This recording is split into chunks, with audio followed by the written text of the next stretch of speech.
as a showdown is probably looming between the Finance Minister Kittirat and the Bank of Thailand Governor Prasan Trairatwarakul over the country's exchange rate policy, as the former is pushing for a weaker Thai baht to aid the export sector's recovery. Kittirat said a weaker baht policy will help exporters and discourage international speculation on the Thai currency. I am not only the finance minister, but I am also in charge of the overall economic policy. So my message for the central bank is clear that the baht should be weakened, he said. The baht yesterday closed at 30.75 to 30.79 per dollar, slightly weaker than 30.72 to 30.76 per dollar in the morning. Kittirat also said the Bank of Thailand will have to listen to him and there should be less arguments on the direction of exchange rate policy. However, Prasan, governor of the independently run central bank, said the current exchange rate is appropriate for the Thai economy, and the central bank has no policy to excessively intervene in foreign exchange markets to press down the baht. More importantly, the central bank currently conducts its policy based on inflation targeting, not exchange rates. We do not use the exchange rate as the tool to conduct our policy. It is not possible to use three tools simultaneously, namely free flow of capital, interest rates, and exchange rate. We should do only the first two things. If we did three, as being suggested, we would face the consequences like what happened in the 1997 Tom Yam Goong financial crisis, he said. In 1997, Thailand allowed free flow of capital, used high interest rates, and fixed the exchange rate, resulting in the worst financial and economic crisis in decades. Now the policy is to allow free flow of capital and use interest rate as the tool to manage monetary policy, while the exchange rate is managed floated system to reflect market mechanisms with minimal intervention.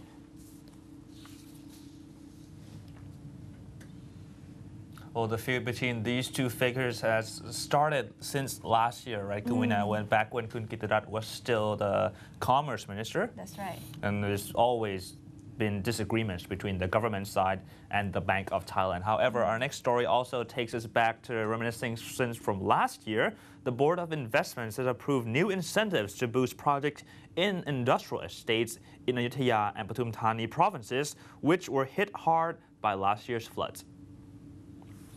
Secretary General Achakasi Bunryung said after a BOI board meeting that the new incentives had been agreed to attract more investment in Ayutthaya and Pathum Thani. Unlike those provinces, applications for the eastern region, particularly Rayong and Chonburi, are increasing as investors want to avoid risks from floods in the central region. According to the Board of Investment data, applications for investing in Ayutthaya in the January to February period were for 24 projects with a combined investment value of 13.09 billion baht.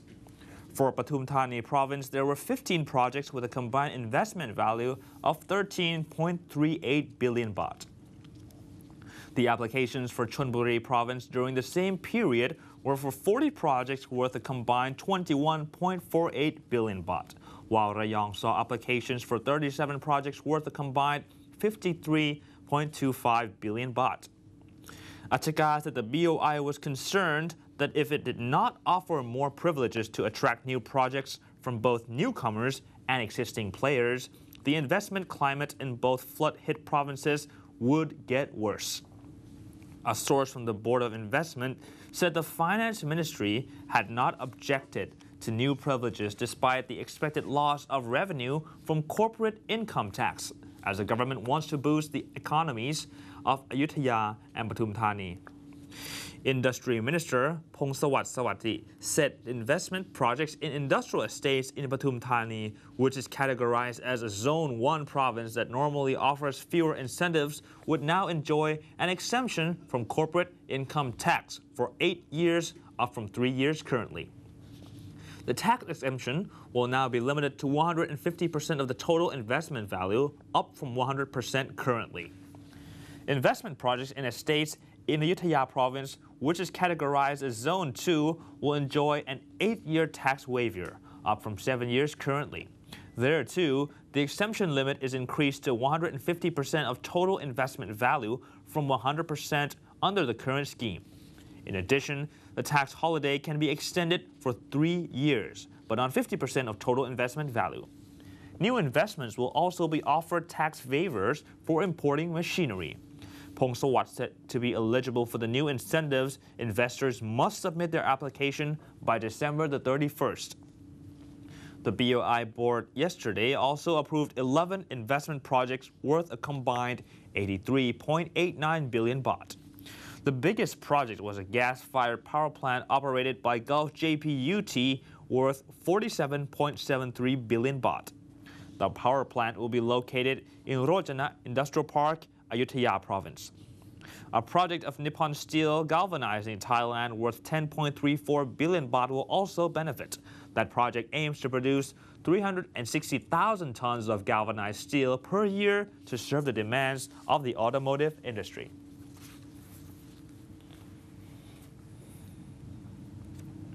Thailand will start testing the digital broadcasting later this year, a move that will drastically transform the country's broadcasting industry, with at least 50 new free TV channels to be added using the existing radio frequencies.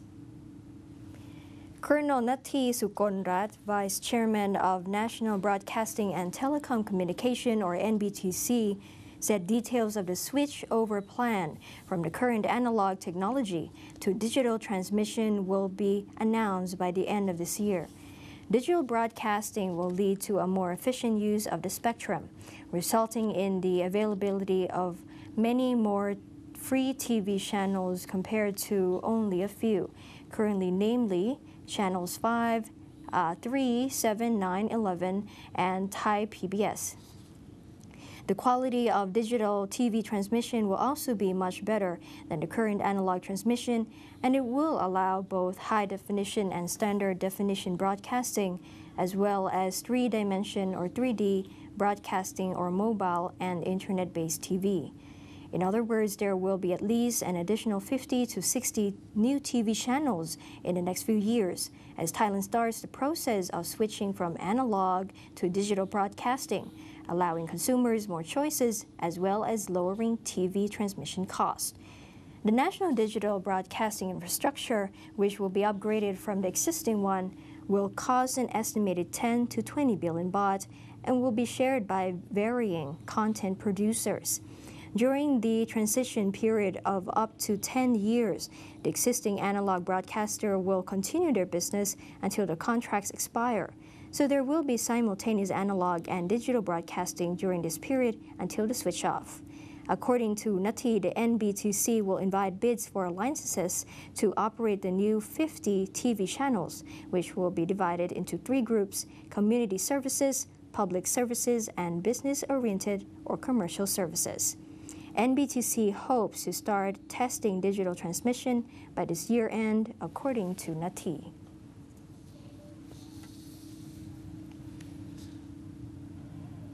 Well, can we now let's listen in to Khun Nathi himself talking about this issue. Another 20 to 30 channel will be for business or commercial. I see. And there will be a bidding for those licenses? Yeah, there will be bidding for commercial license, but there is no bidding for public and community or local license.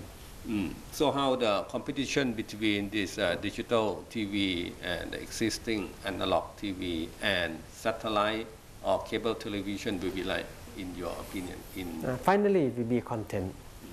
If which one have better content, then people will choose the one with better content, which I think the better content, better quality and quantity will be the one that just with the system of choice for Thai people.